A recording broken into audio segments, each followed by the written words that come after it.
You have to have the truth to have a starting point.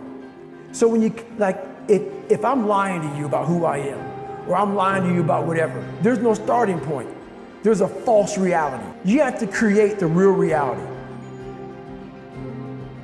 Well, it's ultimately the principle that you want to be a little bit better in some way tomorrow than you are today, but it's not going to be in a linear path. Again, these go through cycles of stress and recovery. So it's just kind of being able to surf the flow of that and know, again, it really comes down to balance. So it's the practices. You need to know what to do, for sure. And then you need to know how to apply those things in the right way. For some reason, school and society have this way of making you feel like there's only two ways in. You're either born into it or you wait your turn. But what I've learned is that there's always, always the third door. And at the entrance where you have to jump out of line, run down the alley, bang on the door 100 times, crack open the window, go through the kitchen, there's always a way in. And it doesn't matter if that's how Gates sold his first piece of software or how Spielberg became the youngest director in Hollywood history, they all took the third door. But every time I failed, I always had an excuse. I always had a reason. I was just blaming everyone else for why I wasn't succeeding in life.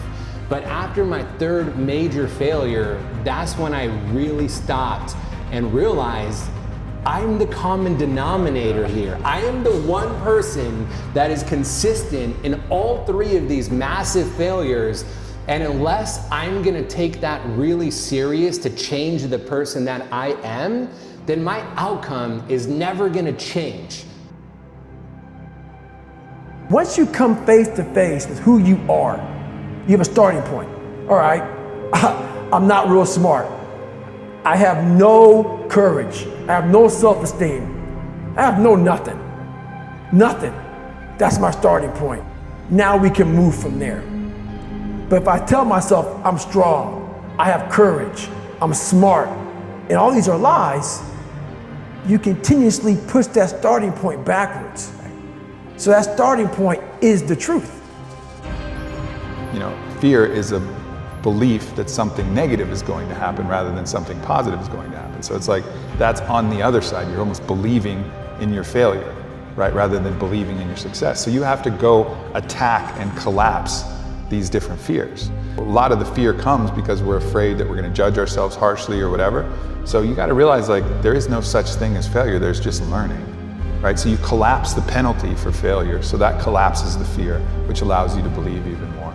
So that's one way to do it. And the other way is to just look at fear itself and play out the different scenarios. Know that you're going to be fine. Again, forgive yourself always. And really also just attack fear wherever you see it.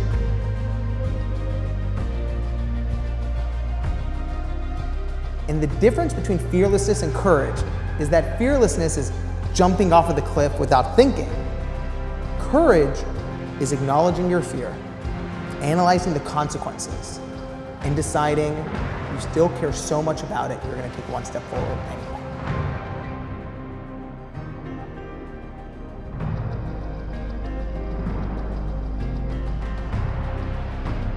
That's why people got to understand what is in us. We have no idea until we start trying hard. And I mean really trying hard, where you're obsessed with, hey, this is my new norm. My new norm is that, wow, this isn't always fun. It's not always meant to be fun. And that's when you know you're trying hard.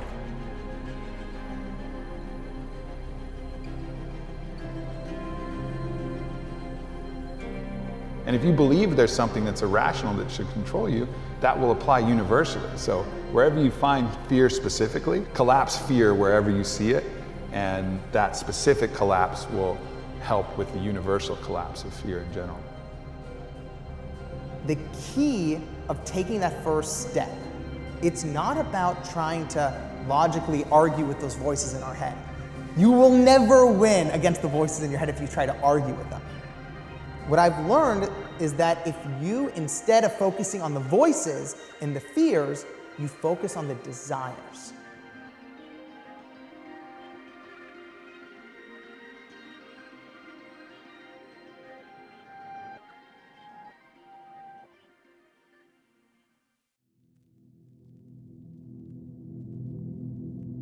Every day, I try to wake up and work on like what excites me, what makes me feel like I'm having impact or I'm sort of fulfilling my potential in some way.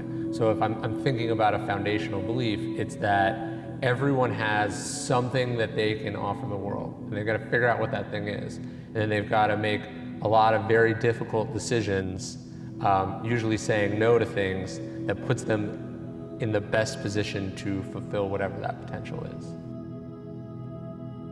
As human beings, we are meant to grow. And when you stop growing, your soul and your heart and your spirit dies.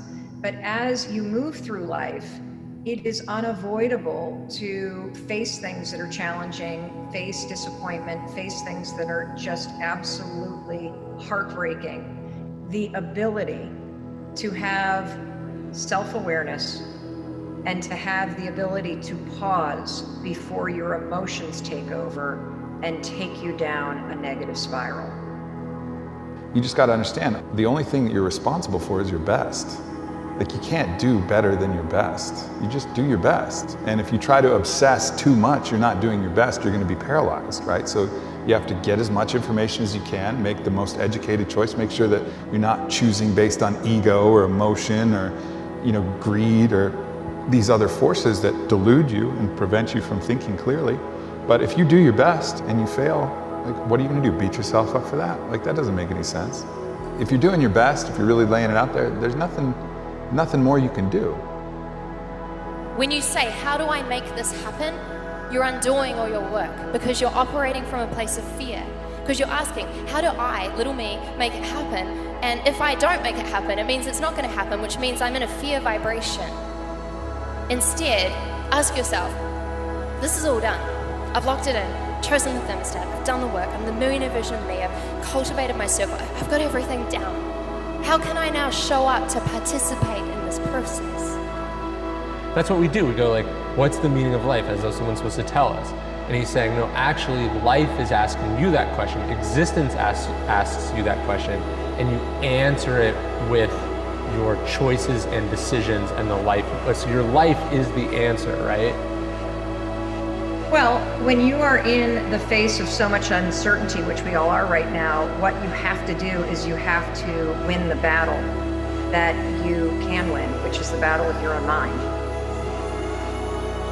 We all have two people. We have the easy voice, which is that 20% telling yourself that I'm easy at 90% of my full potential, maybe 100% at that 20%. That's that voice that we all love. Doesn't care how good you are, just loves you. Just loves you no matter how messed up you are in life. That's where you want to be at. So that's that one voice. This other voice that we walk very far away from is the voice saying, hey man, you ain't doing shit. So we try to get this voice out of our head completely. So what you have to do first is turn up this voice over here. The voice saying things to you that aren't nice. I'm not saying to put yourself down.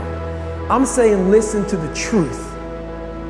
And the truth isn't in the 20%. In this other 80% is suffering, pain, failure,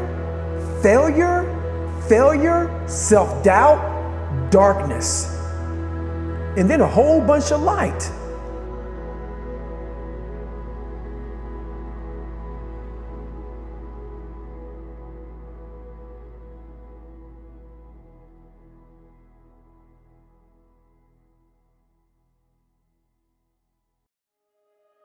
Young people will always look up and reach for the highest branch they see as possible.